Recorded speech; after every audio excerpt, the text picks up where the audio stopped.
Hey guys, this is my 2013 bike check. It started to rain, so me and my mate Connor decided to do a bike check. We'll start off my bike. I got Odyssey bar ends, Demolition grips, Court leader bars 29x9, a Demolition stealth whatever stem, a Court headset, Court Sec 2 forks, amateur calamity front wheel, an Odyssey Aiken tyre, and of course got a Chase Hawk frame in 21, Primo pedals, Court 3-piece cranks, Odyssey $1 million sprocket, a Court bottom bracket, a Court seat post, and some premium seat I swapped to a guy.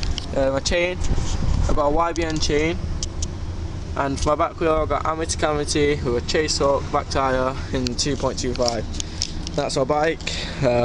It's just very smooth, dialed, it's nice. Thanks for watching, bye bye.